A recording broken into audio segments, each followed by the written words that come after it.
기원전 540년 이탈리아는 에트루리아 문명의 절정기로 코르시카 해안에서 얼마 안 떨어진 알라리아 해전에서 강대한 그리스 함대가 처참한 패배로 순환을 당합니다. 용감하게 맞서 싸운 그리스 군사들이 무자비하고 결연한 의지가 넘치는 적군의 상대가 되질 못합니다. 승리한 이들은 연합국 병사들이 아니지만 흉포하기 짝이 없는 이 전사들은 서부 지정회의 패권을 차지하고 자신들의 우세를 확고히 하기 위해 수단과 방법을 가리지 않습니다. 이 전사들은 누구이고 무엇을 위해 싸우는 것일까요? 이들은 현대 토스카나 지역으로 눈부신 에트루리아 문명의 요람이었던 이탈리아 해안에서 얼마 안 떨어진 지중해 연안 테레니아해의 중앙 해안 지역 출신들입니다.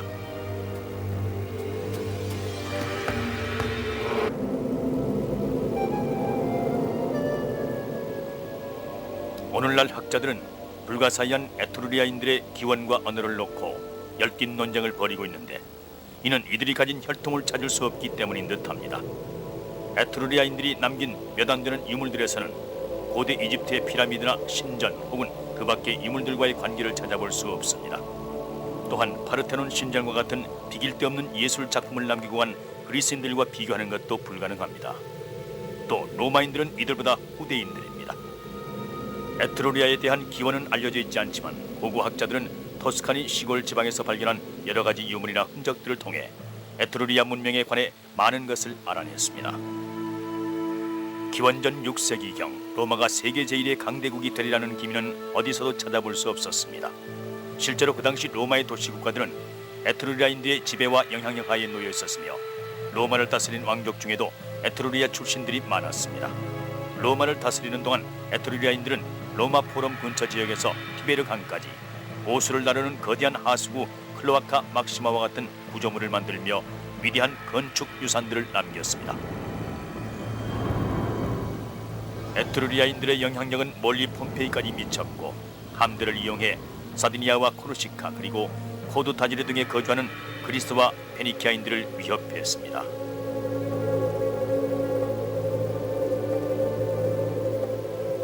이런 위협에도 불구하고 당시 사람들은 부유한 에트루리아인들과 교역을 하길 원했으며 아름다운 물건들을 좋아했던 이들은 보석, 무기, 이국적인 제품과 도자기 등을 사들였습니다.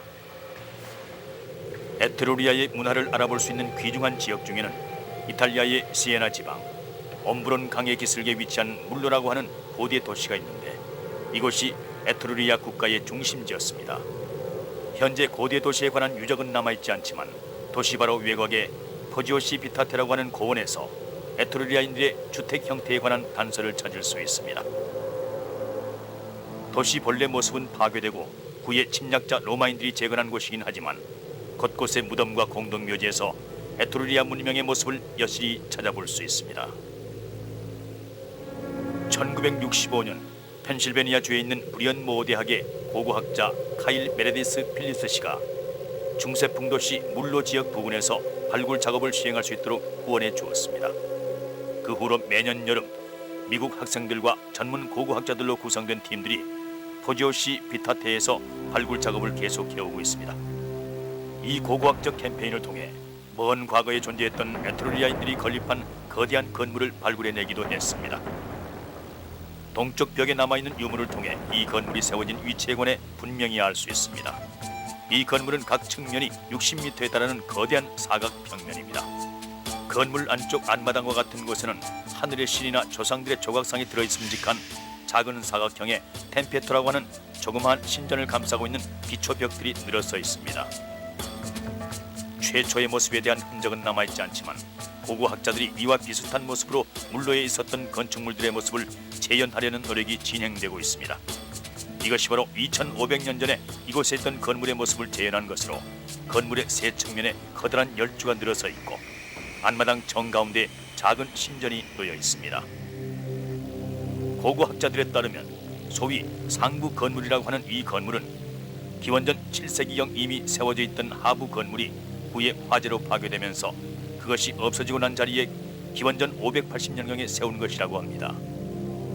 고고학자들은 아직까지 이곳이 에트루리아인이 개인 집으로 사용했던 곳인지 아니면 도시 국가들이 세운 공공모임 장소였는지에 관해 밝혀내지 못했습니다.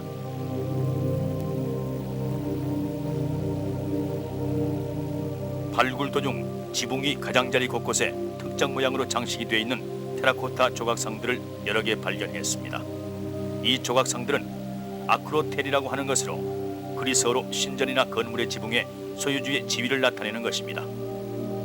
이 밖에도 이 건물 소유주가 얼마나 부유한 사람들이었는지를 증명해 줄 수 있는 상하로 된 작은 조각상과 귀중한 돌도 찾아냈습니다. 포지오시 비타트에서 발굴해낸 모든 유물들은 이제 고대 도시에 존재했던 하나의 거주지 모습을 재현하며 물로 박물관에 전시되어 있습니다. 눈에 띄는 이 기수 조각상은 하부 건물의 지붕 위에서 발견된 것입니다. 현재 박물관에 전시되어 있는 대부분의 물품은 이 건물에서 발견된 것들입니다.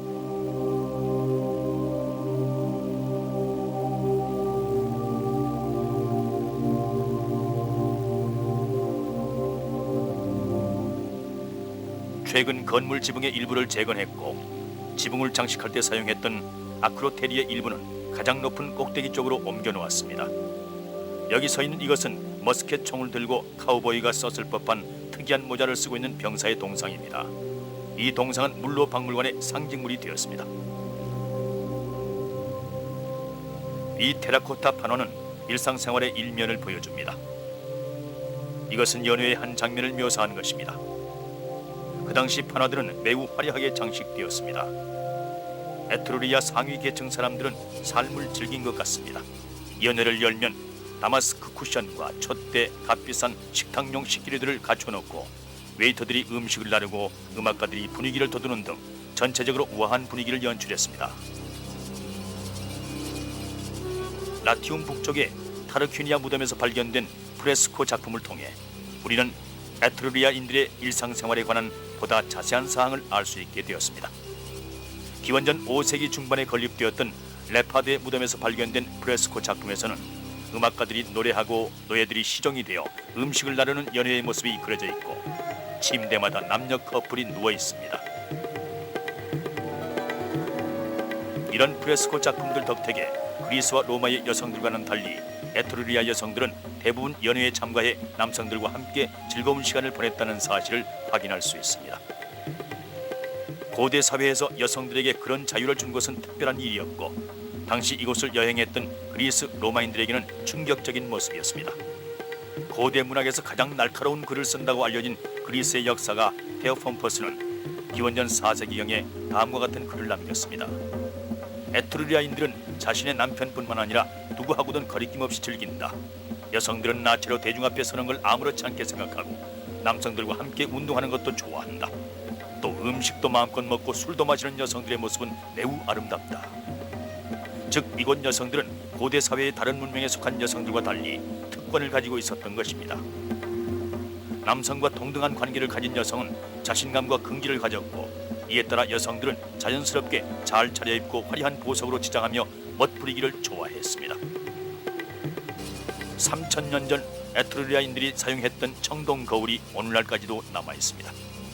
거울 뒷면에 새겨진 글을 보면 대다수가 문명이었던 그 시절에도 에트루리아 여성들은 글을 읽고 쓸 줄 안다는 사실을 알 수 있습니다.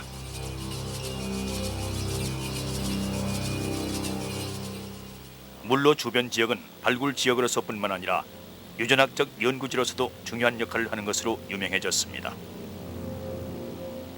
역사가들과 학자들이 고심하고 있는 수수께끼 중 하나는 어떻게 2세기라는 짧은 기간 동안 에트루리아 문명이 감쪽같이 자취를 감추었을까 하는 것입니다. 후에 이곳이 세계를 제패한 새로운 통치자인 로마인들의 지배하에 놓이게 되었지만 그렇다고 그 시기에 생존했던 이들이 에트루리아인들의 후손이었던 것일까요?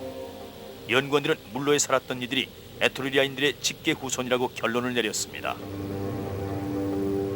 이탈리아 과학연구소 연구원들은 이탈리아인들의 유전학적 혈통관계에 관해 연구를 했습니다. 그 결과 이탈리아에는 지리적으로 서로 다른 세 지역에서 각 지역마다의 독특한 유전학적 특성이 나타나고 있다는 사실을 밝혀냈습니다. 이런 세 지역 중에 특정 유전 형질이 집중되어 유전적으로 분명하게 동일한 형질을 나타내는 곳은 토스카니 지역으로, 이곳은 물로 주변 근처 지역으로 고대 에트루리아인들의 본거지 역할을 했던 지역입니다. 이제 유전학자들은 초조한 마음으로 현대 DNA 과학기술을 이용해 이 아름다운 도시에 살았던 이들의 DNA가 멸망한 에트루리아인들의 DNA와 일치하는지 여부를 알아보기 위한 실험을 계속하고 있습니다. 물로 지역 이외에도 에트루리아에서 상업적으로 중요시했던 곳은 고대 이탈리아 도시 중 한 곳인 볼테라 지역입니다. 볼테라라는 명칭은 3000년 가까이 변하지 않고 사용되었으며 그 후에 벨라트리라는 이름으로 부르게 되었습니다. 에트루리아의 여러 도시들과 마찬가지로 이곳 역시 에라강과 엘자, 세시나 강의 계구로 둘러싸인 언덕 꼭대기처럼 방어가 용이하고 견고한 위치에 자리 잡고 있었습니다. 볼테라 시민들은 숙련된 장인 기술을 바탕으로 풍요로운 삶을 영위해 나갔습니다. 이들은 바위의 일종으로 그 지역에서 쉽게 구할 수 있고 부드러워 조각하기 쉬운 설화석고를 이용한 작품 제작으로 명성을 떨쳤습니다. 설화석고를 이용해 만든 작품들에는 여러 가지가 있었지만 이탈리아로 수출했던 것들은 대부분 항아리였습니다. 18세기 후반에 설화석고를 이용한 현대적 조각 작업이 새롭게 활기를 띠면서 에트루리아인들과 오늘날의 장인들 사이에 완벽한 유대 관계가 형성되었습니다.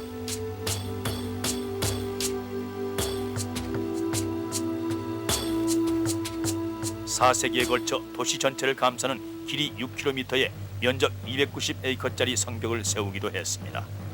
로마와 중세시대를 거치는 동안 이 성벽은 여러 차례 재건되긴 했지만 아직도 에트루리아인들이 살던 시대에 세워져 있었던 거대한 모습의 일부가 남아 있습니다.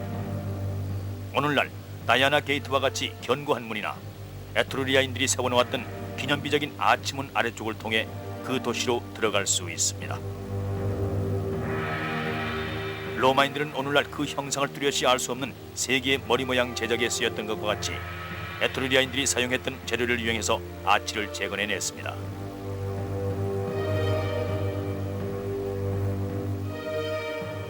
하지만 볼테라에서 에트루리아인들의 삶의 모습을 가장 실질적으로 찾아볼 수 있는 흔적이 남아있는 곳은 성의 바깥쪽 광장 아크로폴리스입니다. 이 지역에는 고고학적으로 귀중한 많은 유물들이 남아있으며 대부분이 그 도시의 도로망을 따라 위치해 있는 건물 초석 같은 것들입니다.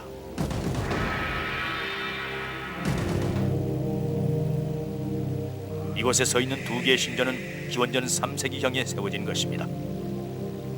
자세히 살펴보아도 이 작은 건물의 용도가 무엇이었는지 하는 것은 학자들이 아직까지 밝혀내지 못하고 있는 또 다른 수수께끼입니다.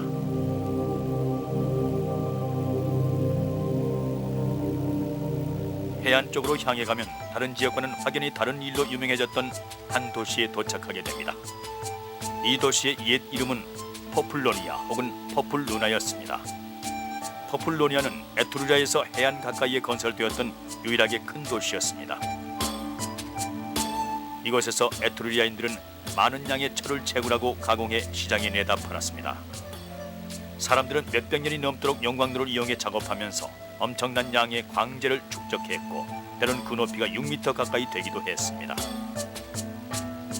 이렇게 쌓인 광재 안에는 가공하지 않은 상태의 철이 풍부하게 들어있었고 1940년 이탈리아 군대에서는 이를 군수품 만드는 데 사용했습니다. 학자들은 이곳에 약 200만 톤에 달하는 광재 더미가 쌓여 있었을 것으로 추정하고 있습니다. 현재 남아있는 포플로니아의 모습 속에서 그 기원을 찾고자 합니다. 이 도시는 중세시대 말기에 번영을 이뤘던 곳으로 기원전 500년경 이곳 포플로니아에서는 철을 정제하고 교육하는 일들이 이루어지고 있었습니다. 이런 귀중한 금속이 어디에서 나온 걸까요? 근처에 광맥이 있었다 해도 이런 철들은 엘바섬 근처 바다에서 흘러 들어온 것들이었습니다. 포플로니아 시민들은 강력한 함대 덕택에 이런 금속을 마음 놓고 옮길 수도 있었을 뿐만 아니라 페니키아와 그리스에서 몰려온 해적들과 경쟁 상대인 에트루리아 도시 국가의 공격으로부터 금속을 보호할 수 있었습니다. 철을 이용한 이러한 교역 덕택에 시민들은 짧은 기간에 부자가 되었습니다. 포플로니아를 들른 상인들은 순수한 금속을 사들였고 솜씨 좋은 장인들은 이를 이용해 지도자나 전사들이 사용할 무기와 갑옷을 만들었습니다. 수세기 동안 거래되며 화두로 떠올랐던 이 금속은 어느 순간 공동묘지에 묻히며 자취를 감추게 되었습니다. 또한 공동묘지도 수많은 세월 땅속에 묻혀 있었고 1900년대 후반이 지날 즈음에 산세본에서 처음으로 발견되었습니다. 여기 고분 안쪽에 놓여있는 방의 모습도 볼 수가 있습니다. 이 무덤들 내부에는 긴 복도가 있고 이곳을 통과하면 사각형의 성상 안치소에 이르게 되며 방을 둘러싸고 있는 원통형의 쇠사슬문의 직경은 30m 정도 됩니다. 신전들과 다른 공공 건물들이 세워져 있었던 도시의 상층부 아크로폴리스 주변에는 이를 지켜준 견고한 성벽들이 자리 잡고 있었습니다. 퍼플로니아의 영광스러운 모습이 절정에 달했을 때 도시 성벽의 모습은 이와 같았습니다.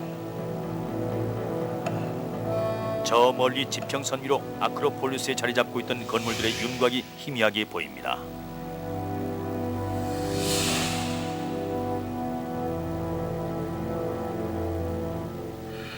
퍼플로니아에서 발견된 금속철은 에트루리아 제국을 통해 로마 시대에는 카레로, 오늘날에는 체르베텔이라고 부르는 여러 도시 국가에 공급되었습니다.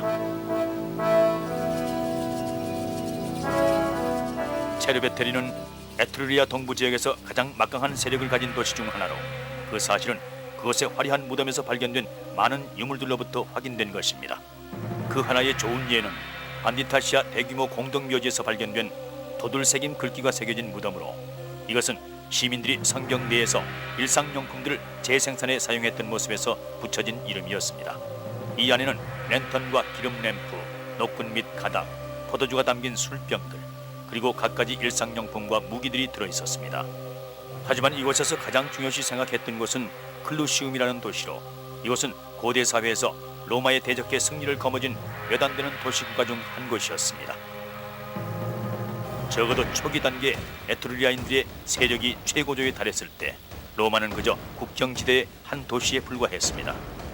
실제로 로마의 문명화된 위대한 생활을 전파해준 것은 에트루리아인들이었다고 할 수 있으며 그 전까지만 해도 로마인들은 그저 야만인에 불과했다고 할 수도 있습니다. 에트루리아의 왕은 100년이 넘게 로마를 다스렸습니다. 일부에서는 에트루리아가 멸망한 것이 그들의 오만함 때문이었다고 말하기도 합니다. 로마의 역사가들은 로마와 클루지움 사이에 있었던 전쟁에 관해 기술해 놓았습니다. 그 글에 따르면 기원전 510년 에트루리아의 후예인 로마 타르퀴니우스 스페르부스 왕의 아들이 아름답고 정숙한 어느 부인을 욕보인 것을 연유로 전쟁이 발발한 것이었다고 합니다. 로마의 귀족들이 두 번 다시 그런 왕이 로마를 다스리게 할 수는 없다고 주장하며 타르퀴인을 도시에서 추방시킬 것을 촉구하며 반란을 일으켰습니다. 그런 연유로 후에 찬란한 로마 공화국이 탄생되었습니다. 로마에서 추방당한 타르퀴니우스 스페르부스는 클루지움으로 가서 그곳의 위대한 포르세나 왕에게 도움을 요청했고 그 왕은 에트루리아 도시들과 동맹을 맺고 있었습니다. 그리하여 기원전 508년 포르세나 왕은 티베르 강기슭에 위치한 호라티우스로 다시 돌아올 때까지 많은 승리를 거두며 로마로 진군했습니다. 현재 포르세나 왕의 모습은 전설과 신비 속에 휩싸여 있으며 그가 묻혀있을 것으로 생각되는 무덤 역시 그렇습니다. 과학자들과 모험가들은 2500년 전 화려한 귀중품들과 함께 포르세나 왕의 시체가 묻혔을 것으로 추정되는 대형묘가 있는 클루지움 근처의 한 지방에서 몇 년간 조사를 계속하고 있습니다. 하지만 수많은 노력에도 불구하고 끝내 무덤은 발견하지 못했습니다. 로마의 필리가 포르세나 왕의 무덤에 관한 글을 남겼습니다. 포르세나 왕의 일생에 관해 많은 이야기를 듣고 난 후 빌리는 이렇게 상상했습니다.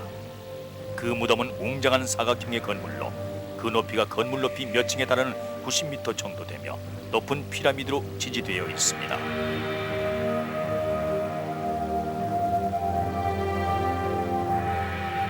사각형 모양의 바닥 내부에는 분명히 귀중품들을 숨겨놓은 미로 터널이 있었을 것입니다. 하지만 빌리의 이런 묘사는 신빙성이 없을 수도 있습니다. 그렇게 엄청난 크기의 유적이 흔적도 없이 사라졌다고는 생각하기 힘들기 때문입니다. 현재까지도 일부분만 밝혀진 에트루리아 문명에 관해 더욱 궁금증을 불러일으키는 또 다른 수수께끼는 언어입니다. 이것은 알파벳을 번떠 만든 매우 특이한 활자체로 수평아리 모양과 비슷하게 생긴 글자입니다. 많은 학자들은 에트루리아인들이 사용했던 언어가 그리스나 라틴어가 생성되기 이전에 만들어진 상당히 오래된 언어라고 생각하고 있습니다. 에트루리아인들의 언어를 이해하기 위해서는 먼저 그들의 기원을 밝혀낼 수수께끼를 풀어야만 합니다. 기원전 5세기경의 그리스의 역사가 헤로도투스에 따르면 에트루리아인들은 오늘날 터키 지역인 고대 리디아 지역 출신으로 그곳에서부터 바다를 건너 이탈리아로 오게 된 것이라고 말했습니다. 하지만 할리카나수스 출신인 그리스의 또 다른 역사가 디오니시우스에 따르면 에트루리아인들은 오늘날 토스카니 지역을 포함한 라티움과 에밀리아의 일부 지역의 토착민으로 그곳에서 이탈리아로 건너온 것이라고 했으며, 이는 오늘날 많은 학자들이 수긍하고 있는 학설입니다. 기원전 10세기에서 7세기경인 매우 오래전에 발견되었던 증거들을 통해 우리가 좀처럼 생각지 못했던 지역들에서 에트루리아인들의 기원을 찾을 수 있게 된 것입니다. 이곳은 오늘날의 볼로냐 지역인 펠지나로, 빌리노바에서 발견한 유물들은 볼로냐의 1881년에 개관한 시립 고고학 박물관에 진열되어 있습니다. 이것은 독특한 수집품으로 세계에서 단 하나밖에 없는 것입니다. 기원전 9세기경에 이곳에서는 볼로냐 근처의 한 도시 빌리노바라는 이름을 딴 빌리노바 문화가 융성했으며, 후에 고고학자들은 이곳에서 이들의 문화가 담긴 공동묘지를 발견해냈습니다. 많은 학자들은 빌리노바 지역에 살았던 사람들이 에트루리아의 조상이었을 것이라고 생각하고 있습니다. 무덤 안을 살펴보면 화장된 시체 유골들을 원통형의 반원뿔 모양의 뚜껑이 달린 납골 단지에 넣어놓은 모습을 볼 수 있습니다. 이것은 기원전 9세기경에 처음 발견된 것입니다. 이런 납골 단지는 바위를 양쪽에 세운 뒤 그 안에 보관해 놓았고, 때론 판으로 덮어 땅속에 파묻기도 했습니다. 개인적인 물건들을 납골 단지 안에 같이 넣거나 그 옆에 놓아두거나 해서 무덤에 함께 넣어두었습니다. 물건들 중에는 장식용으로보다는 옷을 고정시키는 데 더 많이 사용되었던 브로치와 청동으로 만든 날카로운 면도칼도 있었습니다. 이렇게 거의 모든 남성들 무덤 속에 면도칼이 있는 것으로 보아 에트루리아 남성들은 그리스 남성들과는 달리 얼굴을 깨끗이 면도하기를 좋아했을 것이라고 볼 수 있습니다. 또한 무덤 속에는 기타 도구나 무기로 사용했을 것으로 추정되는 청동으로 된 도끼도 들어 있습니다. 여성의 무덤 속에는 브로치가 들어 있으며, 이것들 중에는 십자 형태로 장식이 되어 있거나 아티 형태로 꼬여진 것들도 있습니다. 하지만 또 그 안에는 축대 끝에 매다는 장식이나 실을 감는 패같이 생활용품도 있었으며, 원 모양의 청동 팔찌와 목걸이를 만들 때 서로 연결하기 위해 필요한 몇 가지 진주와 호박 펜던트들도 있었습니다.